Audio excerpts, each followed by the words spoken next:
بارش رک جائے تو چتری بوجھ لگتی ہے، ایسے ہی مطلب نکل جائے تو انسان بوجھ لگتے ہیں۔ دینے کی عادت ڈال لے، آنا خود ہی شروع ہو جائے گا، عزت بھی، رزق بھی اور سکون بھی۔ دنیا بدترین ہوتی جائے گی برے لوگوں کی برائی کی وجہ سے نہیں، بلکہ اچھے لوگوں کی خاموشی کی وجہ سے۔ کسی بے قدر شخص سے کی جانے والی مخلص محبت آپ کو ساری زندگی کے لیے ذہنی مریض بنانے کے لیے کافی ہوتی ہے۔ جب کوئی عورت آپ کو نظر انداز کر رہی ہو تو اس کا مطلب یہ نہیں کہ وہ آپ سے نفرت کرتی ہے، اس کا مطلب ہے کہ اس کا دل پہلے سے دکا ہوا ہے۔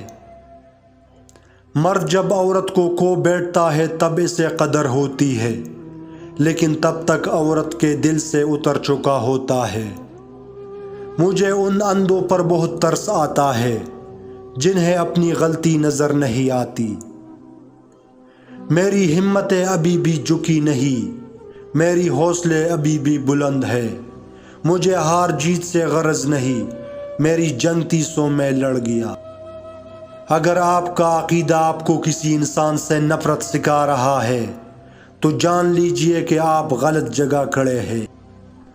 ماں باپ کے ساتھ تمہارا سلوک ایسی کہانی ہے جو لکھتے تم ہو لیکن تمہاری اولاد تمہیں پڑھ کر سنائے گی۔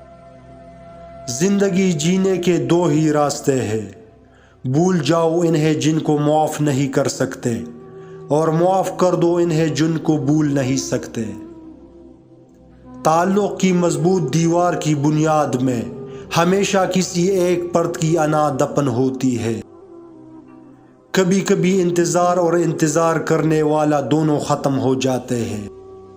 جب آپ کو ہر وقت کسی کی یاد ستائے اور دل صرف اسی سے بات کرنے کو ترسے تو سمجھ جاؤ کہ جب آپ کو ہر وقت کسی کی یاد ستائے اور دل صرف اسی سے بات کرنے کو ترسے تو اس پر ظاہر کر دو کہ میں تمہارے بغیر ادھورا ہوں۔ وہ خود آپ سے رابطہ رکھنے کی کوشش کرے گا، مگر شرط یہ ہے کہ اس کو بھی آپ سے محبت ہو۔ ویسے ایک کڑوا سچ یہ بھی ہے کہ عورت کی محبت شروع میں کم ہوتی ہے اور وقت کے ساتھ ساتھ بڑھتی چلی جاتی ہے، اور مرد کی محبت شروع میں بہت زیادہ ہوتی ہے اور وقت کے ساتھ ساتھ کم ہوتی جاتی ہے۔